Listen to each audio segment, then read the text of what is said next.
Hi நண்பர்களே, welcome to சனா சேவை மையம் யூடியூப் சேனல். நம்ம சேனலில் தற்போது என்ன செய்தி பார்க்க போகிறோன்னா, கல்வி கடன் பெற வித்யாலட்சுமி அப்படிங்கிற இணையதளம் உருவாக்கியிருக்காங்க. அது குறித்தான செய்தியை தான் பார்க்க போகிறோம். அதுக்கு முன்னாடி நம்ம சேனலில் சப்ஸ்கிரைப் பண்ணாதவங்க சப்ஸ்கிரைப் பண்ணிங்க. நாட்டில் இருக்கக்கூடிய பொருளாதாரம் மட்டுமின்றி வீட்டின் பொருளாதாரம் மேம்படவும் கல்வி இன்றைக்கி முக்கியமான அவசியமாக இருக்குது. உயர்கல்வியை தொடர குறிப்பாக பொறியியல், மருத்துவம் உள்ளிட்ட படிப்புகளில் சேருவதற்கு கல்வி கட்டணம் ஒவ்வொரு நடுத்தர குடும்பத்தினருக்கும் பெரும் பிரச்சனையாக இருக்குது. நிதி சூழலை காரணம் காட்டி உயர்கல்வி தடைப்பட்டு விடக்கூடாது என்பதற்காக வங்கிகள் கல்வி கடன் கொடுக்குறாங்க. மத்திய அரசினுடைய அந்த நிதி அமைச்சகமும் சேவை பிரிவும் உயர்கல்வி அமைச்சகமும் இந்திய வங்கிகள் சங்கமும் இதெல்லாம் ஒன்றிணைஞ்சு வித்யாலட்சுமி எனும் இணையதளத்தை உருவாக்கி செயல்படுத்திட்டு வராங்க.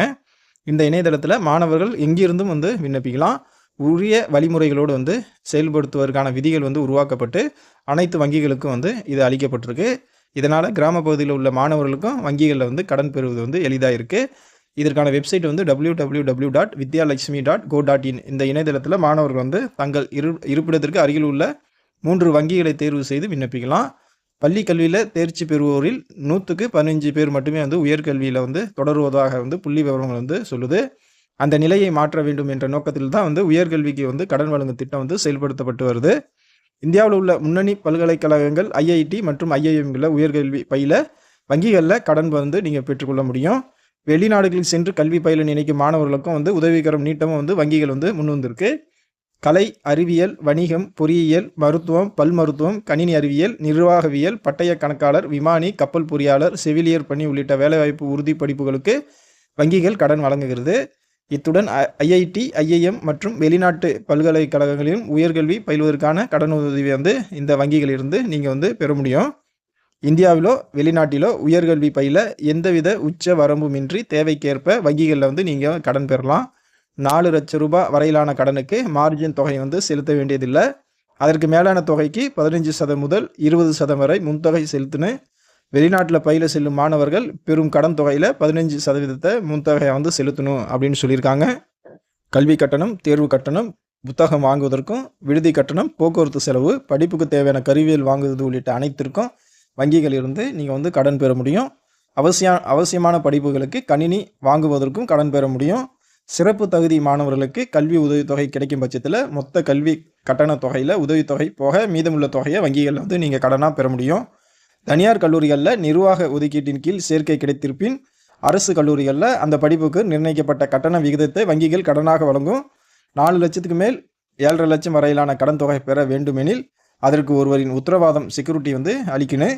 7.5 லட்சத்துக்கு மேலான தொகை கடனாக தேவைப்படின் அதற்குரிய சொத்துக்களை பிணையாக வங்கிகளில் தாக்கல் செய்யணும். வீடு, நிலம் மற்றும் பொதுத்துறை நிறுவன பத்திரங்கள், தேசிய சேமிப்பு பத்திரங்கள், பரஸ்பர முதலீட்டு திட்டங்கள், நிறுவன கடன் பத்திரங்கள், வங்கி வைப்பு தொகை போன்றவை பிணையாக ஏற்றுக்கொள்ளப்படும். படிப்பு காலம் முடிந்த பிறகு ஓராண்டு வரை கடனை திரும்ப செலுத்த அவகாசம் அளிக்கப்படுது. 7.5 லட்சம் வரை கடன் பெற்றவர்கள் அதை திரும்ப செலுத்த 10 ஆண்டு கால அவகாசம் வழங்குறாங்க. 7.5 லட்சத்துக்கு மேலே பெற்றவர்களுக்கு 15 ஆண்டு காலம் வரை கால அவகாசம் அளிக்கப்படுது. உயர்கல்வி பெற வங்கி கடன் பெறும்போது அதில் சில விதிமுறைகளும் வைக்கப்பட்டுள்ளது. பெறப்படும் கடன் தொகைக்கு ஈடான மதிப்புள்ள காப்பீட்டு பாலிசி மாணவர் பெயரில் எடுக்கப்படணும். படிப்பு காலம் கடனை திரும்ப செலுத்த எடுத்துக்கொள்ளும் காலம் வரை இந்த காப்பீடு எடுக்கப்பட்டிருக்க வேண்டும் அப்படின்னு சொல்லியிருக்காங்க. கல்வி கடனுக்கு பரிசீலனை கட்டணம் கிடையாது. ஒரு குடும்பத்தில் ஒன்றுக்கு மேற்பட்டவர்களும் கல்வி கடன் பெறலாம். பெற்றோர்களுக்கு வீட்டுக்கடன், வாகன கடன், தனிநபர் கடன் போன்றவை இருந்தாலும் கல்வி கடன் வழங்கலாம் என்ற விதிமுறையும் இதில் இருக்குது. சமீப காலமாக ITI, பாலிடெக்னிக் பயிலும் மாணவர்களுக்கும் கல்வி கடன் வழங்கப்படுது. குறுகிய கால தொழில் பயிற்சி மையங்களில் பயிலும் மாணவர்களுக்கு 20,000 முதல் 1.5 லட்சம் வரை கல்வி கடன் படிப்பில் கால அளவிற்கேற்ப வழங்குறாங்க. இந்த கடன் தொகைக்கு பிணை தொகை செலுத்த வேண்டியதில்லை. இந்த கடனுக்கு செலுத்தும் வட்டி தொகைக்கு வருமான வரி விலக்கு அளிக்கப்படுது. இவ்வளோ விவரங்களையும் பார்த்த பிறகு நீங்கள் கல்வி கடன் பெற தேவையான ஆவணங்கள் என்ன என்பதையும் தற்போது பார்த்துடலாம். பூர்த்தி செய்யப்பட்ட விண்ணப்ப படிவம் இணைய வழியில் விண்ணப்பித்திருந்தால் படிவத்தை நகல் எடுத்து இணைக்கணும். மேற்படிப்புக்கான பல்கலைக்கழகம், கல்லூரி அளித்துள்ள சேர்க்கை கடிதம் இணைக்கணும். கடனுக்கு விண்ணப்பிக்கும் மாணவர், இணை விண்ணப்பதாரரான பெற்றோர் ஆகியோரின் பாஸ்போர்ட் அளவு புகைப்படம் தலா 2 இணைக்கப்படணும்.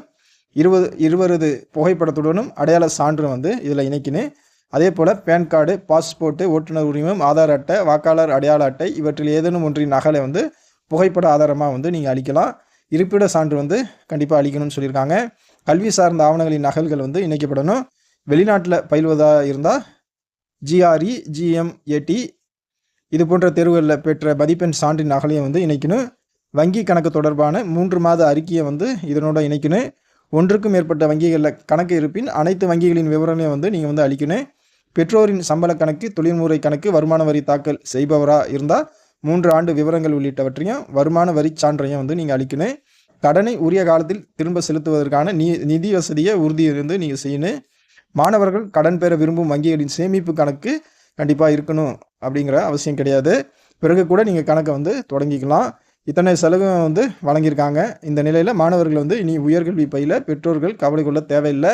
அதனால் உங்கள் குழந்தைகள் உயர்கல்வி படிக்க விரும்பினாங்க அப்படின்னா அதற்கு வந்து பொருளாதாரம் ஒரு தடையாக இருந்தால் நீங்கள் இந்த வித்யாலட்சுமி வெப்சைட் மூலமாக லோனுக்கு வந்து எஜுகேஷன் லோனுக்கு அப்ளை பண்ணி அருகில் இருக்கக்கூடிய வங்கியில் நீங்கள் வந்து கல்வி கடன் பெற்று படிக்க வைங்க. நன்றி.